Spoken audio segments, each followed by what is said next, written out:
कल 7 मई को mock drill है और मॉक ड्रिल के बारे में थोड़ा बहुत पता है, भी बहुत सारी चीजें तो पता भी नहीं है, कभी हुई नहीं है लिविंग मेमोरी में ज्यादातर लोगों के। 1971 जो वॉर हुआ था, हाँ। तब हुआ था, और उसके तब बाद सिविल डिफेंस फोर्सेस एक्टिवेट हुई थी, तब ये सब चीजें एक्टिवेट हुई थी जो अब कल जाकर के मॉक ड्रिल में एक्टिवेट होने वाली हैं।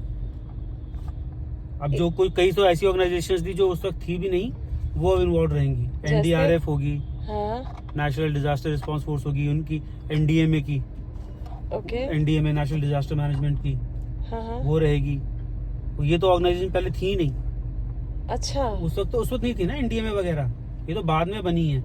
अब यही दोनों ऑर्गेनाइजेशंस बेसिकली सारे ऑपरेशन को वो कंट्रोल करेंगी, सबको डायरेक्ट करेंगी। मॉक ड्रिल से एक्चुअली हम लोगों को कोई नुकसान होगा या फायदा होगा? मॉक ड्रिल तो प्रैक्टिस है, प्रैक्टिस करनी है कि इन केस हाँ, अगर पाकिस्तान साइड से हाँ, मिसाइल अटैक होता है, हाँ, जो दिल्ली तक आ जाता है, तो उस केस में क्या करना है, ये उसकी प्रैक्टिस है। चांसेस है अटैक होने के? चांसेस वॉर होगा जब, उसके बाद फिर क्या पता कितने चांसेस किस चीज के हैं। एक बार वॉर शुरू हो गया तो उसके बाद किसी के कंट्रोल में कुछ नहीं रहता है, वॉर शुरू क्योंकि आपके कंट्रोल में खाली इतना है कि आप क्या करने वाले हो, आपका एनिमी क्या करने वाला है वो थोड़ी ना आपके कंट्रोल में है।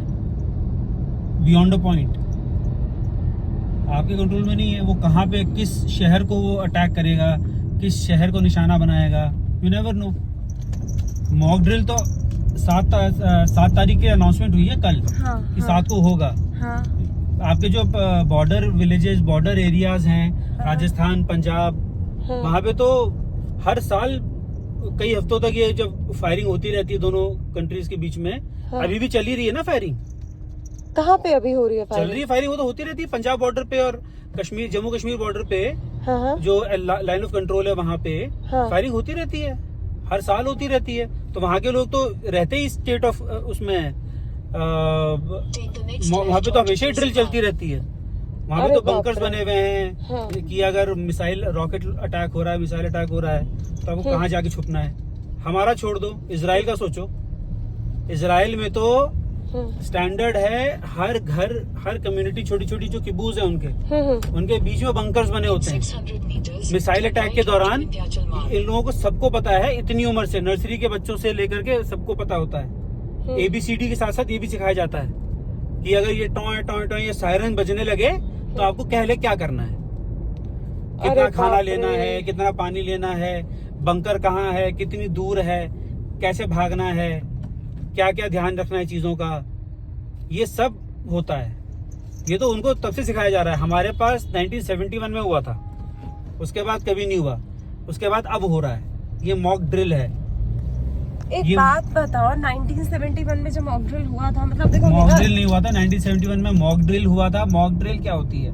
हाँ, मॉक ड्रिल, हाँ, मॉक मतलब नकली ड्रिल हो रही है, ओके, खाली हाँ, प्रैक्टिस, फुल ड्रेस रिहर्सल ठीक है। बोलते हैं, ये रिहर्सल है मैं खाली। समझ गई। तो उसका एक्चुअल एग्जीक्यूशन हुआ था या फिर? हाँ हुआ 71 के बाद? था। ताजमहल को पूरा वर्ल्ड वॉर में भी, 71 में भी वो ताजमहल को कवर करते हैं, हाँ, और जितने भी ये क्रिटिकल इंफ्रास्ट्रक्चर की बिल्डिंग्स हैं।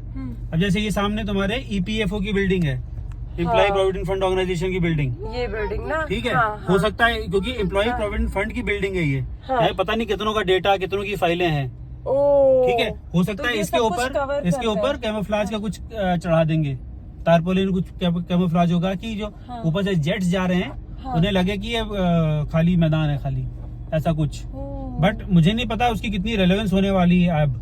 हाँ, हाँ, 1971 वगैरह में तो खैर हमारे पास ना सैटेलाइट्स थी, ना कंप्यूटर्स थे, ना उस तरह के रेडार्स थे।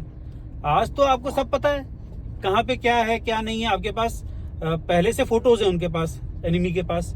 चाइना से डेटा लेंगे ये लोग, चाइनीज सैटेलाइट्स के पास। तो अभी मॉक ड्रिल तो कल अनाउंस हुई है, पिछले महीने का डेटा होगा कि दिल्ली में रात को सबसे ज्यादा लाइट से कहाँ जल रही होती, किस एरिया में, वो वहां जाके तुक्के से ही बम छोड़ दे।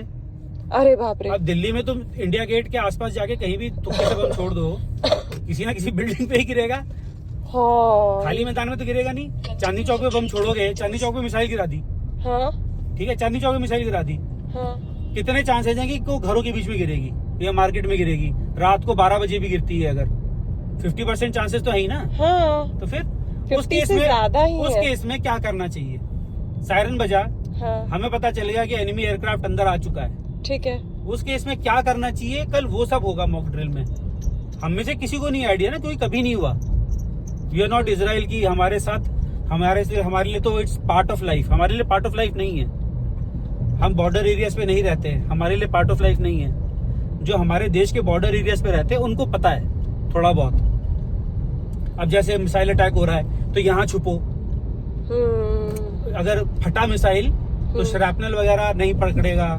जैसे हमारे घर, हमारी सोसाइटी है उसके अंदर बेसमेंट पार्किंग है, वहां भाग के जाओ, ठीक है, सायरन बजने पे। मेट्रो स्टेशन है, उसके बेसमेंट वाले जो सब स्टेशन, जो मेट्रो है अंडरग्राउंड वाले स्टेशन, वहां भाग के चले जाओ। हाँ। ये सब होगा। अब लोग गाड़ियां चला रहे हैं, गाड़ी उठा करके तुरंत लेके भागो, पेड़ों के नीचे छुपो, कहीं भी छुपो। ये सब होता है। मुझे नहीं पता एग्जैक्टली क्या क्या होगा। हाँ वीर, हम सबको छुपना होगा। मॉक ड्रिल में हमें यही सिखाएंगे। हाँ, पेड़ जैसे। बहुत खराब सिचुएशन होने वाली है और सबसे बुरी हालत हमें नहीं पता क्या होने वाला है, क्या नहीं होने वाला है। पाकिस्तान का क्या होगा, वो तो ऑलरेडी बहुत गरीब है। मुझे घूम फिर के मेरा दिमाग वहीं घूम रहा है। हम कुछ भी करके समाओ मैनेज कर लेंगे। इस बार 2 बार बीजेपी गवर्नमेंट के होते हुए, इसके पहले 2 बार बड़े हमले किए पाकिस्तान स्पॉन्सर टेररिस्ट ने, ठीक है। दोनों बार आर्मी ने जवाब दिया, ऑलमोस्ट इमीडिएटली दिया, ठीक है। दोनों बार हमने जवाब दिया, उसके बाद पलट करके कुछ सालों बाद दोबारा पाकिस्तान ने किया। वो सुधरते नहीं है। इस बार अभी तक कोई मिलिट्री का जवाब नहीं हुआ है, मिलिट्री एक्शन अभी तक नहीं हुआ है। अभी तक खाली वो पानी बंद करना, वो यूट्यूब ये वो सारा बंद कर दिया है, ट्रेड बंद कर दिया, अटारी बॉर्डर, वाघा बॉर्डर, मतलब ये सब बंद कर दिया है, ठीक है। एक्सपोर्ट इम्पोर्ट सब बंद कर दिया। पाकिस्तान से जो इम्पोर्ट आता था वो आर्टिस्ट तो बहुत पहले बंद थे। पाकिस्तान से जो इम्पोर्ट आता थे बाया थर्ड कंट्री ऑल्सो, वो भी बंद कर दिया अब हमने, ठीक है। और कई सारे हो क्या रहा है, we are trying to hurt Pakistani economically, क्योंकि आप आर्मी को कितना मारो, आर्मी के पास लाखों लोग हैं, वो और ले आएंगे। मगर पाकिस्तान आर्मी को जो चलने के लिए चाहिए पैसा, आप वो रोको, ये पाकिस्तान आर्मी असली में कमजोर पड़ेगी। आप ने जो रिवर वाटर्स का है उसको ऐसे कर रहे हैं कि कोशिश कर रहे हैं कि जब जरूरत नहीं है तब खोल दो। अच्छा। और जैसे जरूरत पड़े पानी की, जब जैसे सिंचाई होनी है खेतों की, ठीक है, बुआई होनी है सब फसलों की, तब रोक दो। तो जो एकदम अगल बगल में नदियों के तो उनको तो मिल जाएगा पानी। लेकिन जो दूर दराज के हैं, जो कनाल के थ्रू डिपेंडेंट हैं, जब कनाल में पानी नहीं है तो वहाँ तक पहुँचेगा ही नहीं। सही बात है। तो खेती खत्म हो जाएगी, खेती खत्म, पैसे की बर्बादी। तो खेती खत्म होगी तो उनका एग्रीकल्चर जो इकोनॉमी है, जो ऑलमोस्ट 25% है, 25% है उनकी जीडीपी का। अरे बाप रे, एग्रीकल्चर 25% है उनके जीडीपी का। और हमारे इंडिया में? इंडिया का उतना नहीं, इंडिया का डिपेंडेंस थोड़ा कम हुआ है, कम है। हाँ, सर्विसेज इंडिया में बहुत ज्यादा हो गई ना। Services is very high, but उनके यहाँ सर्विसेज उतना नहीं है। जीडीपी अभी है उनका, और जीडीपी भी एग्रीकल्चर भी जीडीपी उनका प्रोसेस्ड कम है, प्राइमरी ज्यादा है, मतलब सिर्फ वीट राइस उस चीजों का। अगर उनको आप हर्ट कर दोगे वहां पे तो इकोनॉमिकली बहुत इफेक्ट पड़ेगा। अब ये सब करोगे आप तो वो तो ऑलरेडी ऐलान कर चुका है कि अगर हमारा पानी रोका तो it is an act of war, और फिर हम अप्रोप्रिएटली रिस्पॉन्ड करेंगे। तो वो क्या कर सकते हैं एक्ट ऑफ वॉर के दौरान, क्योंकि हमें तो उनसे कुछ भी नहीं चाहिए, उनसे हमारे को कुछ नहीं मिलता, ठीक है। अभी भी लॉस उन्हीं का हो रहा है जो उन्होंने अपना एयर स्पेस हमारे लिए ब्लॉक कर लिया है। तो उनको $3 लाख एक दिन का लॉस सिर्फ इंडिया का एयर स्पेस, इंडिया के लिए एयर स्पेस अपना रोकने से हो रहा है। अच्छा।